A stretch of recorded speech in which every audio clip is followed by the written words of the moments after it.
kemudian mau membuat SK PWNU Jawa Timur sendiri kan tidak bisa. Konflik terbuka antara pengurus besar Nahdlatul Ulama atau PBNU dengan Partai Kebangkitan Bangsa terus bergulir bak bola liar yang tak berujung. Tak hanya perang narasi antar elit, perseteruan itu kini berlanjut saling lapor. Mantan Sekjen PKB Lukman Edy dipolisikan buntut pernyataannya yang menyinggung kepemimpinan Gus Imin di PKB. Ketua DPP PKB Cucun Ahmad Samsurizal menyayangkan langkah Lukman Edy yang cawe-cawe mengevaluasi dapur internal PKB. Padahal Lukman Edy kini bukan bagian dari PKB. Cucun sebagai anggota DPR justru balik mengancam akan mengaudit kinerja mantan Sekjen PKB itu yang sekarang menjabat sebagai wakil komisaris salah satu BUMN.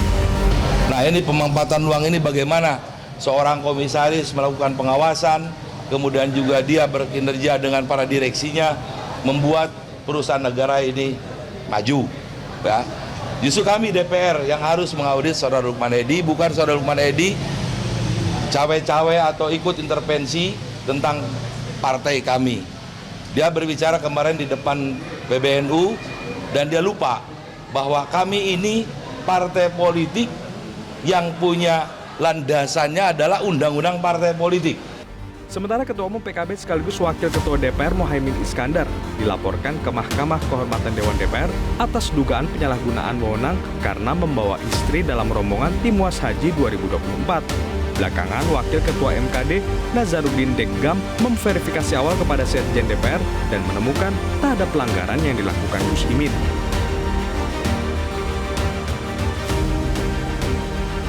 Di sisi lain, cendekiawan NU Nadir Shah Hussein atau yang akrab disapa Gus Nadir memprediksi perseteruan PBNU dan PKB akan terus memanas hingga Oktober nanti. Gus Nadir mengingatkan keteladanan Gus Dur yang tak mengerahkan kekuatan fisik dalam menghadapi konflik. Kejaran di bulan Oktober masalahnya Mbak Zilvia ya. Kalau misalnya Presiden Prabowo nanti yang dilantik di bulan Oktober merangkul PKB masuk ke kabinet, dan apalagi kalau ternyata Menteri Agamanya ganti, bukan lagi adiknya Gus Yahya, bukan lagi Gus Yakut misalnya, maka konstelasi antara PBNU dan PKB akan berubah lagi, gitu ya. Jadi saya kira memang pihak-pihak ini bekerjaan. Di lain sisi PKB juga bekerjaan sampai Oktober untuk ada hasil dari pansus haji itu di periode DPR sekarang gitu. Jadi masing-masing sekarang akan semakin panas sampai menjelang Oktober ini nanti.